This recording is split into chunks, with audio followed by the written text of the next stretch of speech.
Welcome everyone to our AACC webinar on the Community College Innovation Challenge. My name is Martha Parham. I am so excited to have you all here today to hear from our amazing panelists about what I think is one of the best things we do, the Community College Innovation Challenge. And so before I get started, I would like to introduce our panelists. PJ Braccato from Bergen Community College is here, along with Jackie Clancher from Central Wyoming College, and of course, Kenneth Henry from West Hills. They are our amazing CCIC faculty mentors, and will be sharing some of their experience with us. But to kick us off, I'm going to hand it over to our Associate Vice President for Academic and Student Affairs and the master of all things CCIC related, Ellen Haas. So Ellen, please take it away. Tell us about the Community College Innovation Challenge. Well, thank you, Martha, and thank you to our mentors from last year's competition for joining us today for this dialogue, and thank you to all of you for your interest and joining us today as well. So I just want to give a bit of background on the competition, and then we'll turn it over for some dialogue. But the Community College Innovation Challenge is run in partnership with the American Association for Community Colleges and the National Science Foundation. And it's a competition where student teams of 2 to 4 students working with a faculty or administrator or mentor use STEM to innovate solutions to real-world problems. So teams apply for the CCIC, and we select up to 12 finalist teams to attend what we call an innovation boot camp. And the boot camp provides professional development, mentoring, and coaching to build strategic communication and entrepreneurial skills. So students participate in sessions such as commercializing ideas, understanding value propositions, refining a pitch, and communicating with stakeholders. And it's really designed, to enable students to discover and demonstrate their capacity to use STEM to make a difference in the world and how to translate that knowledge into action. So at the boot camp, teams interact with entrepreneurs, experts, and industry professionals. And they also have the opportunity to engage with elected representatives, legislative professionals, and other STEM leaders and stakeholders. And they do this through 2 events. One is a poster session and reception that is held on Capitol Hill, typically on Capitol Hill. We've also held it at the Library of Congress. And the other is a pitch competition in front of a panel of judges, I think along the lines of Shark Tank. And it's these 2 events that determine the winning teams. But we really like to think of the CCIC as providing a very friendly and collegial and constructive environment to help students hone innovation and entrepreneurial skills while competing for cash awards. And speaking of cash awards and what do you win, what do you get? So being selected as the finalist team, all schools receive a plaque. There are recognition certificates for each team member. Very importantly, we provide full travel support for all finalist team members and mentors to travel to Washington, D.C. for the boot camp. Everyone is also given a $500 cash honoraria for being a finalist. We know that in no way offsets time to attend the boot camp, but it is a little something for being selected as a finalist team member. And then our first, second, and third place team members each receive additional awards of $3,000, $2,000, $1,000, and that is for each individual team member and the mentor, and that can be used however they would like to use that. Just some pictures of stakeholder engagement and some of the team building and the activities that transpire. And again, students have the opportunity to meet their legislators as well as a lot of STEM professionals and other government representatives as they are here. And just to give you a sense of what the application entails. So again, our teams of 2 to 4 students coming up, identifying a problem and a STEM-based solution applied to the CCIC. We do encourage diverse and interdisciplinary teams. The solution needs to be STEM-based, but not all the students need to have a STEM background. Some of our most successful teams have had a communication or a business student involved. So that's something to think about when putting together teams. And as part of the application process, students complete a narrative and a 90-second video. The narrative will address the problem so that they've identified, the solution and the science and technology that informs it, the impact and benefits of what this solution would bring to society, and then the video that tells a compelling story about how this solution is innovative or unique in addressing the problem that it's identified. On our challenge website, which hopefully you've seen, and the URL is on this screen, we have a resource page where we have the links to the videos, I believe, from the last 3 competitions. So you can go and look at each of the videos that the finalist teams submitted to get a sense of the innovations that have come to the competition and how the videos are put together. Our complete guidelines are there as well. I do want to note that teams are not required to have already implemented their innovation. This is really an ideation competition. So if a team has a working prototype, that's wonderful, but it's certainly not required. This is really designed to get students to start thinking about themselves as entrepreneurs with a novel idea, invention, creation, and something they might want to think about bringing to marketplace. So just the distinction that this does not have to be in a prototype form. This is really identifying that problem, that solution, that idea, and how it might play out in a real world scenario. So once the applications come in, they are reviewed by a panel of NSF, AACC, and community college STEM experts. And they are looking at the innovation and impact, feasibility of the solution, and the clarity of communication. So the complete guidelines and the complete criteria for how they're reviewed is available on the CCIC website, but I just wanted to mention it here. And it is this review panel. From here, we select the 12 finalist teams to attend the Innovation Bootcamp, which is June 10 through 13 in Washington, D.C. And it is an expectation that the finalist teams attend the boot camp, including the mentor. That is where all the skills development and networking happens, and certainly where the student poster session on Capitol Hill and the pitch competition take place to determine the winning teams. Just a quick timeline. The applications are open now. Submissions are due April 2nd. We notified team members in late April. We hold 2 webinars ahead of time. One that's an orientation that gives A to Z on what to do to prepare for the boot camp. And then the student teams are tasked with some customer discovery, some interviews, and some exercises that are done prior to coming. The boot camp itself, again, is June 10 through 13. And on the final day of the boot camp, late afternoon, June 13th, we announced the first, second, and third place winning teams. So this is our amazing group of students from last year's competition after their student poster session.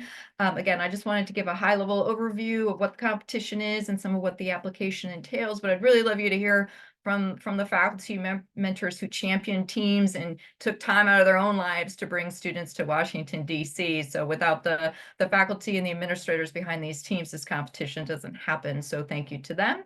And I will turn it back over to Martha, but we are happy to answer questions in chat and also through email. So do reach out. Absolutely. Thank you so much, Ellen. I think before I start asking questions, I just want to remind everyone, our colleague, Courtney Larson, is in the chat. If she is not able to answer your question, or you have specific questions for our panelists, which we highly encourage, then we'll be fielding those after we have some conversation. So please put your questions in the chat, because we really do want to make sure we're answering all the questions that you have. And so without further ado, PJ, I'm going to ask you, how did you get involved with CCIC and the student team that you mentored? So our college had participated in the past, and I think by word of mouth from previous years, the students had such a good experience that it just went from viral and went from student group to student group. They brought it to my attention that this was something that they wanted to do. We had been working on the project as a team. And they said, listen, I think our project would fit very well into this competition. So it really came from the students and speaking with other Bergen Community College students who had participated the previous year. Great. And Jackie, why do you think, encouraging students to do this? We know students are busy and faculty members are busy. So Can you talk a little bit like about STEM research in undergraduate, especially at the community college level, and why it's important to participate in competitions like this? I think I would start with the personal impact for these students, that it creates bonding between faculty and students and between students. And I think building STEM competence is critical, but building STEM confidence is just as critical. And each of those steps builds on each other. And then you've got this team and they're growing at each of these levels. And then there's the thrill of the chase. I mean, who doesn't love a competition? So you put all that together and you build a little bit of hype around what can be mundane if you just pitch it as we want to increase STEM engagement. So I think those would be my key points. No, that's great. And Kenneth, how about you? What was your experience in mentoring a student team? And let's be real, right? As I said, faculty members are busy. So let's talk about how much time did it take? How did you fit this into your schedule? I was kind of like a unique circumstance in terms of how I fit it into my schedule. So I had found in the past that a lot of my students would come to the class and say, well, why do I need chemistry? Or what is the significance of it? And other than, for those few students that were going into chemistry, a lot of them didn't feel that passion and they couldn't see how it integrated in their lives. So I started changing my class. And so I had them work on a group project throughout the semester in 1A in general chemistry.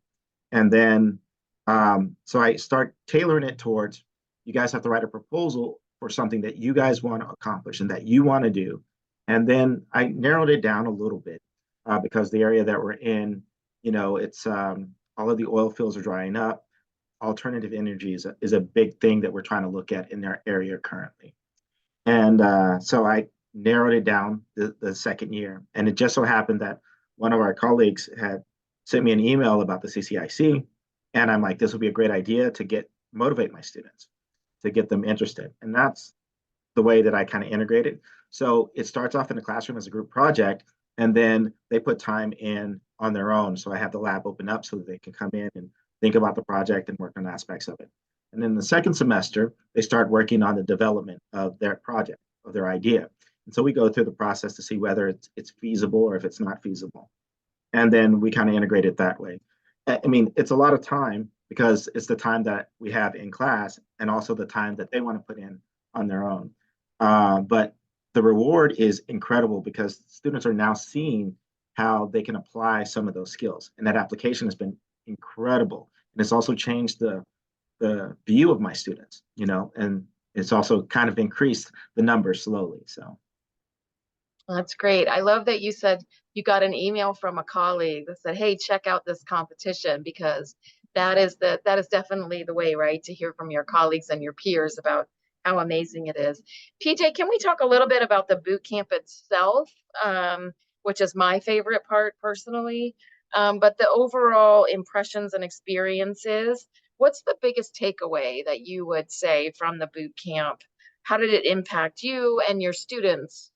Well, Professionally and personally. to piggyback on what Jackie and Kenneth said is the students leave at the end of the week different than when they showed up.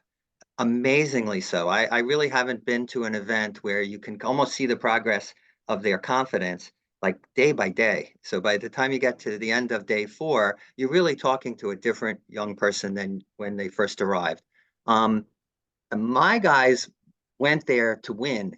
And what happened to them over the course of the few days by talking to them and them talking to the other students, I think they quickly realized this is not a science fair. This is not about you and you guys. You're going to spend so much time over the course of the week with the other students that all of those barriers are going to drop and you're going to be just as happy for whoever wins as you would if it was yourself. So very different than show up and compete because you basically spend the whole week together, working together, and really gain respect for the other students' projects, and it changes everything. And that's why I think one of my take-home lessons is the progress over the course of the 4 days, and the attitude changed, that it's much less about winning and much more about rooting for everyone. Supporting everyone's success. How about you, Jackie? What's your biggest takeaway from the boot camp? Well, this will sound self-serving, but we get to poach on this professional development that our students are getting that every freaking faculty member should have, whether they're pitching ideas to their deans, their provosts, they're writing grants, they're talking to the press. Like, ideally, every faculty person would have this same training. And I had no idea that it would be so valuable, so exhilarating. And I never dreamed that the quality of the presentations that would come out of this would be as good as they are as a result of that training. So for me, that was professionally and personally exhilarating and a complete added bonus that I was not anticipating. So I think that was a pretty significant takeaway for me from that week. Yeah, it's true, though. We all learn from each other, and that's what makes it great. And then Kenneth, how about you? What's your biggest takeaway from the boot camp for your students?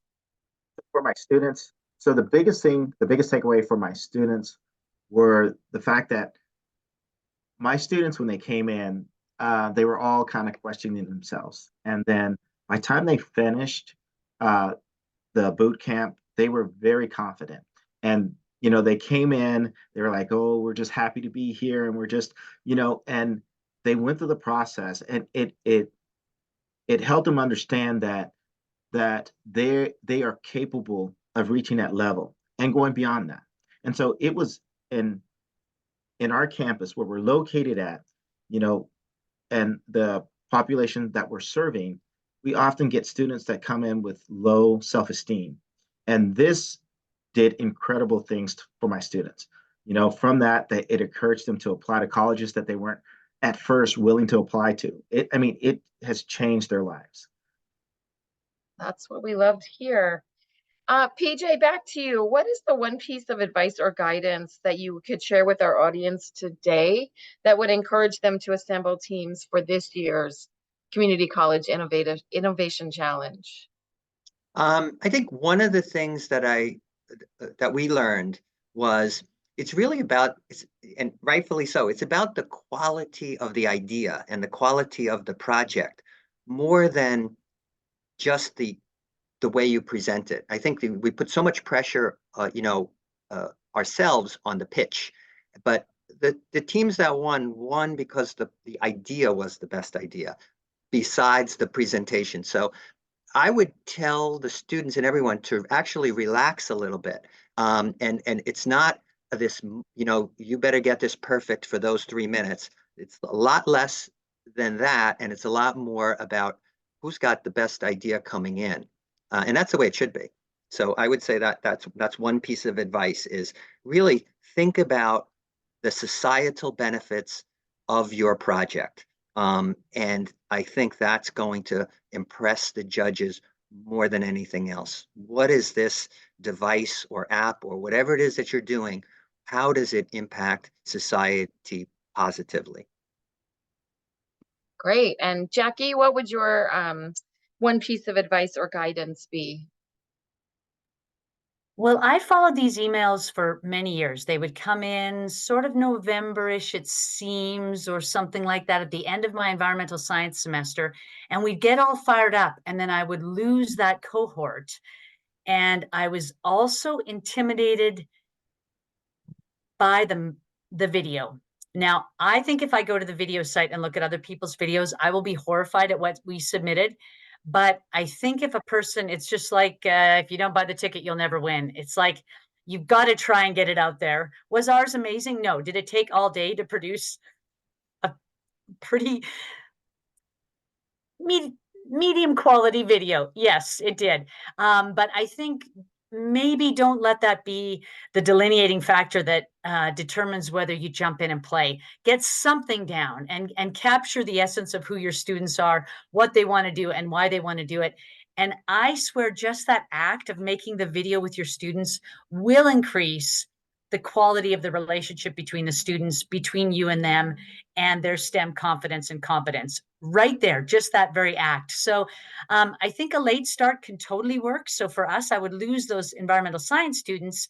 I really needed to be thinking ahead, not to the students that were necessarily right there, but who I would have the next spring. And it's just a little hard. We're always living ahead in the future to the next semester within the campus setting.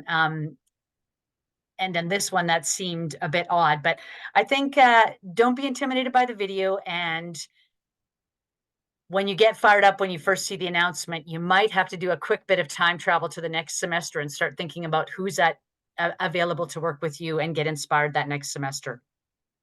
That's great advice. Okay, Kenneth, what's your advice to our listeners here? See, I would say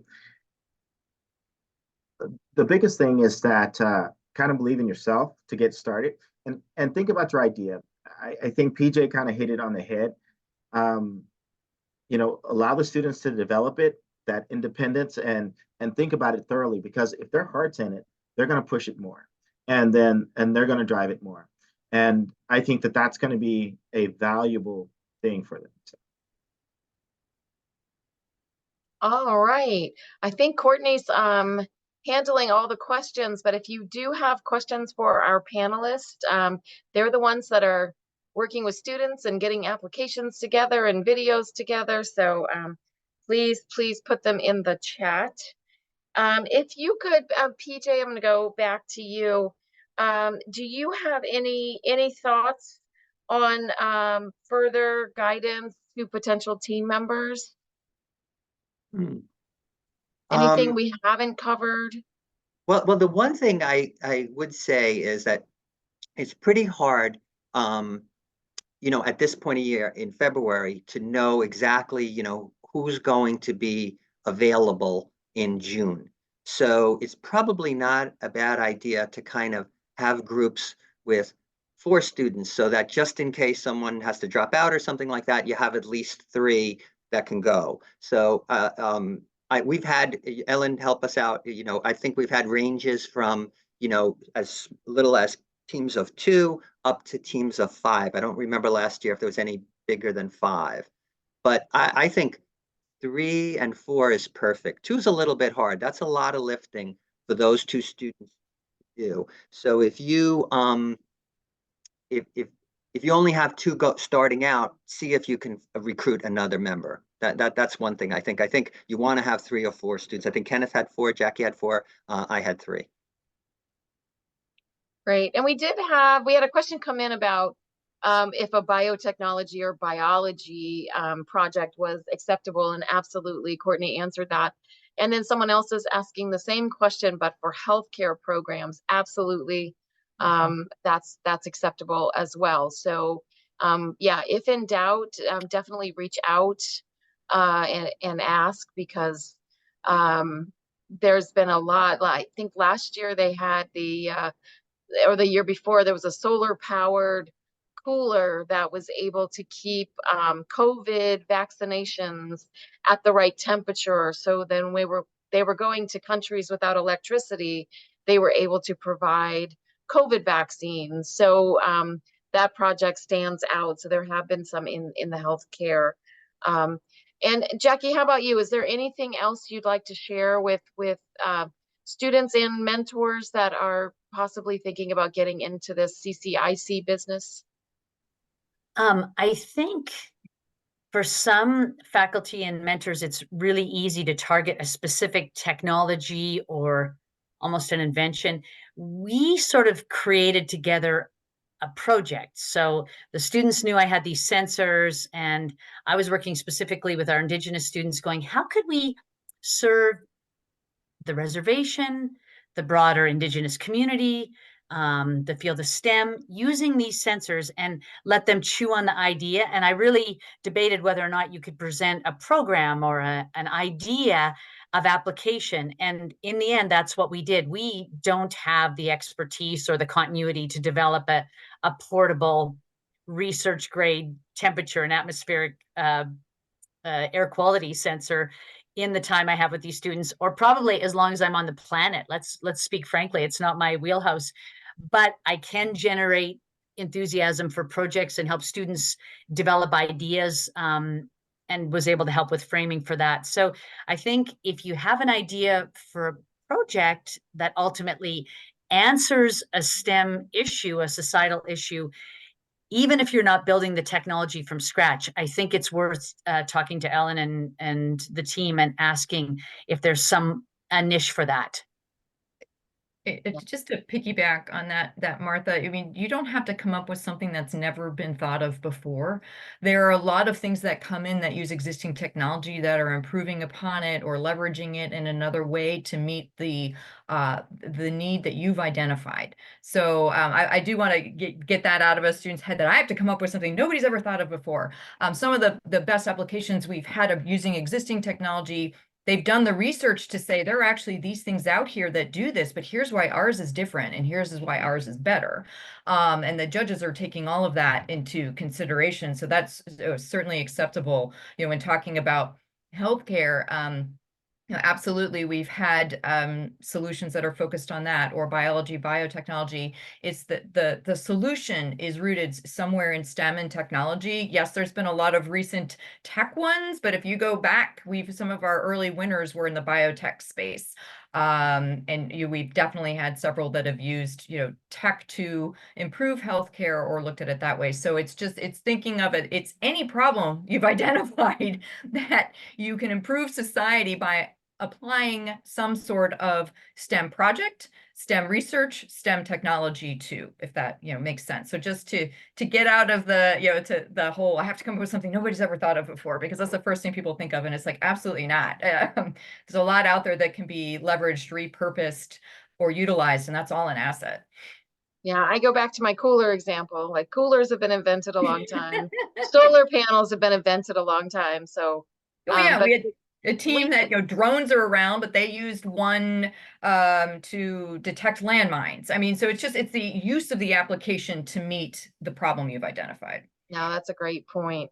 And so, Kenneth, I'm going to give you the final piece of advice. What is something that you would like to share that has been your experience with CCIC that you think would be helpful?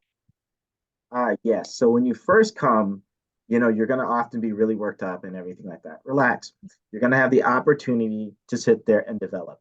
It is one of the best competitions that I've seen. I haven't seen a lot, and it was the best one for my students because, like I said, they came in and they were petrified, and they're like you know, they were really worried, but you can see their development through the whole process. So just come there and enjoy yourself.